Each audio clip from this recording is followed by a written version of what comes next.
Hi you guys, and welcome to another Tantric Tuesdays. Thanks for joining me. This week we're going to move on to a new topic, concept of getting subtle.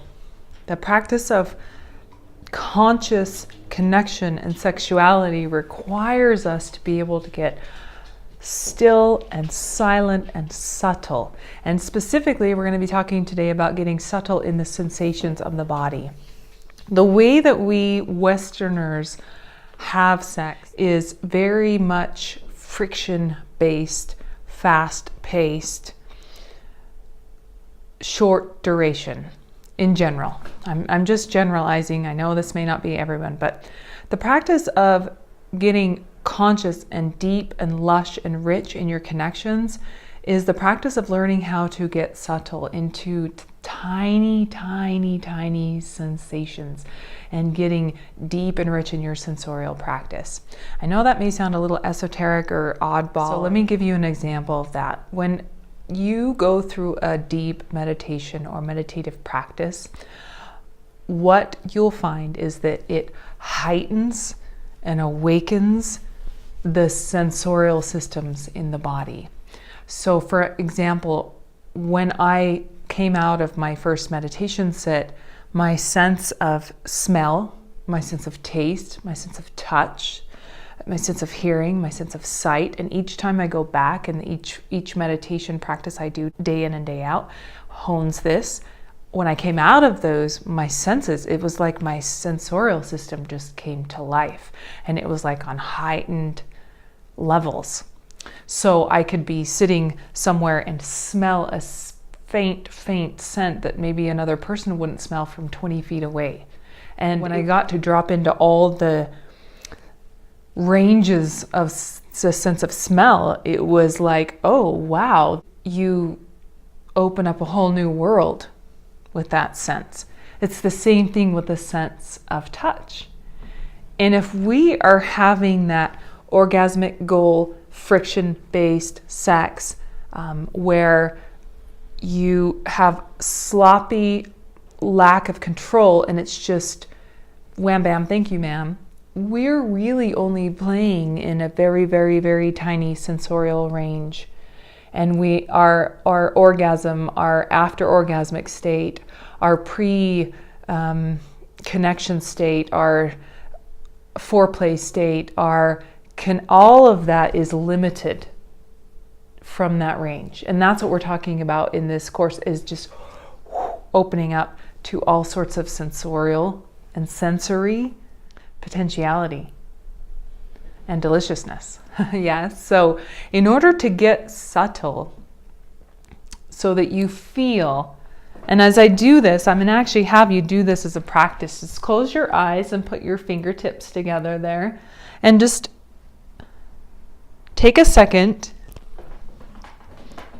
and feel. See if you can feel, and let everything else go. Just the sensation at the fingertips as you kind of circle the fingertips around.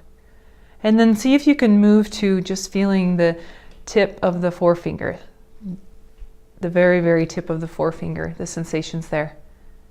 And then move to the sensation of the very tip of the thumb. And just feel the sensations as you rub the forefinger across the top of the thumb. And it may be your gross rudimentary right now and you can't isolate one versus the other, but see if you can kind of toggle back and forth. And as you close the eyes, bring all of your awareness and attention to that space of the connection of those two fingertips. And then when you're ready, let the fingertips become still. And you're not pressing into each other. It's a very light connection or a light touch of your pointer finger to your thumb. And you're just feeling that sensation, eyes closed, feeling that subtle place. There are thousands of things that are going on in those two little fingertips, sensation-wise. And when we have friction-based, fast sex, we forget about all of the hundreds of thousands of tiny little sensations that occur in the body. And the odd thing is people often say to me is, oh, I don't want to do that. That sounds boring. Or to slow down sounds boring. Or to slow down, I feel like I'm going to miss something. Or I'm not going to get that throwdown, just really delicious, hot passion connection. Yes. But really what's happening is they're only getting one little tiny range of connection. And it's really disconnected, because if you're focused on that goal of just having that orgasm, you miss all of those tiny, subtle sensations along the way that can heighten and increase the sensation and prolong the sensation and allow you to ride that sensation like a wave, that orgasmic sensation, for longer than just 10 seconds. It's 30 seconds, it's a minute, it's 2 minutes, it's however long you want to play in that land. And the really cool thing about this practice is once you learn how this practice works, you learn kind of the golden rule of it. It is all within you. It is all about just connecting to your own sensorial system and staying with it moment to moment, honoring it.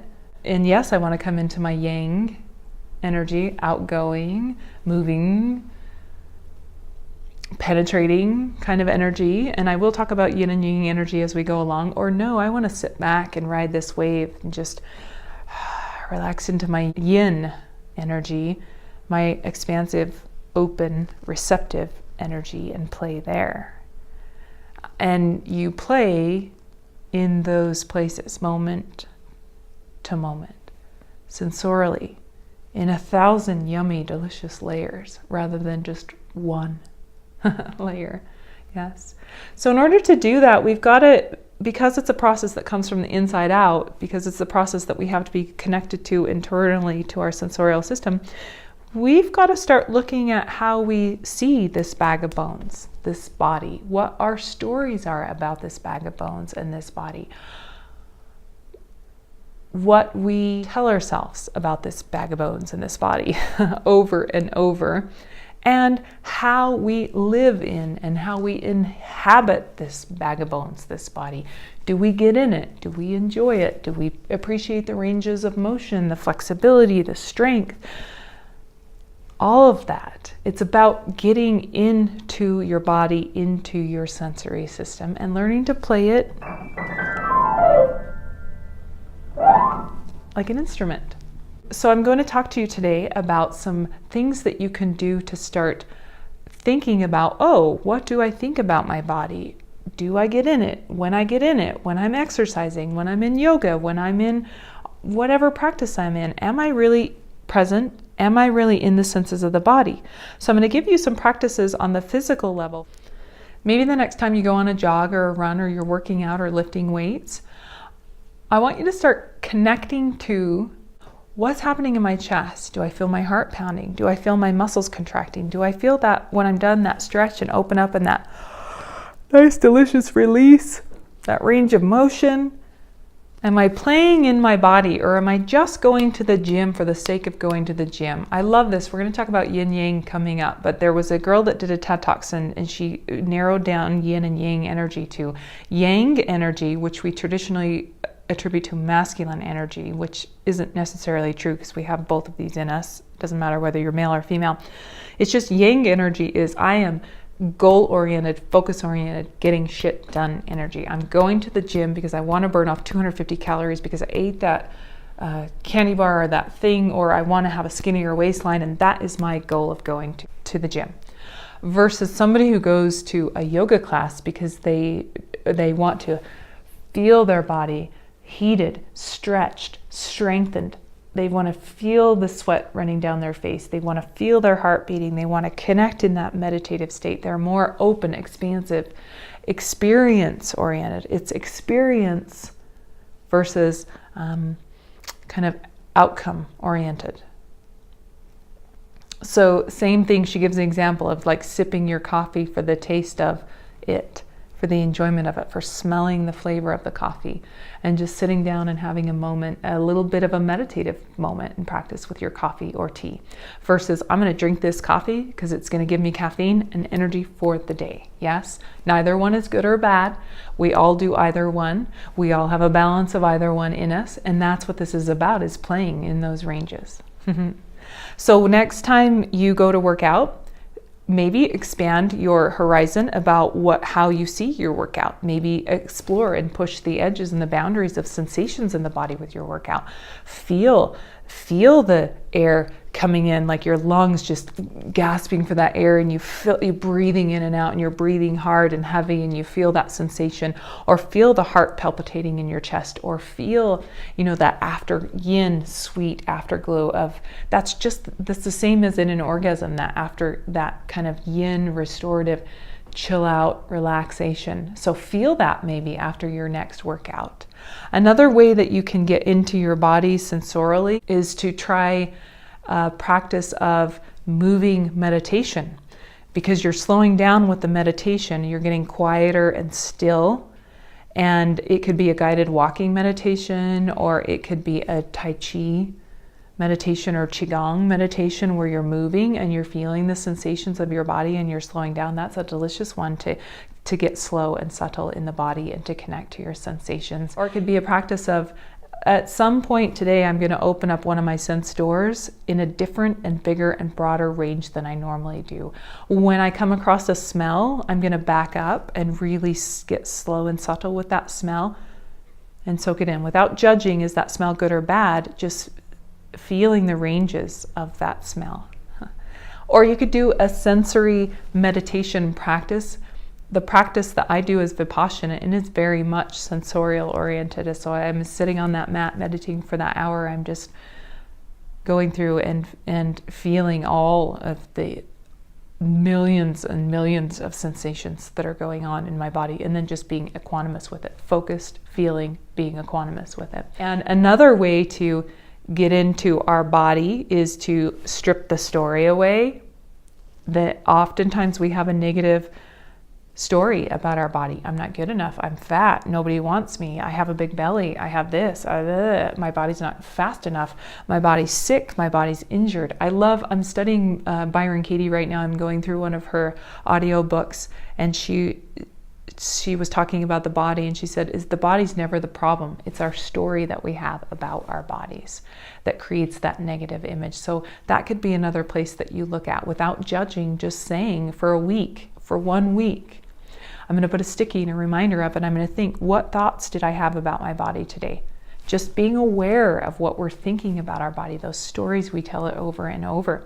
And then to change that trajectory, to change that gestalt, you could start to say, once a day, I'm going to have a practice of gratitude about this body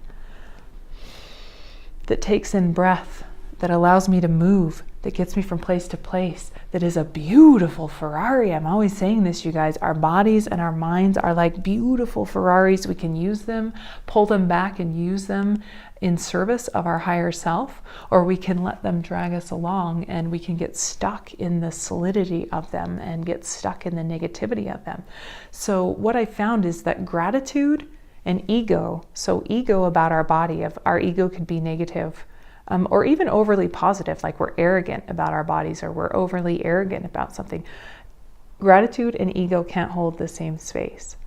So maybe your practice is every night before you go to bed, you get silent and still as you're laying in your bed and take a few breaths and just feel the breath animate your body and appreciate that and have a little bit of gratitude about this body that got you up out of bed to work, to accomplish whatever it did that day. Maybe it took you through a workout. Maybe maybe this body allowed you to put these lips up against someone else's lips and you got to experience a sense of connection through that body. Yes? So start thinking about your body in terms of, these are beautiful instruments. And if we are not playing the subtle nuances, it's like we're playing a small scale when there's a whole range of keys to play with. Thanks for joining me today, you guys, and have a fabulous week. Namaste.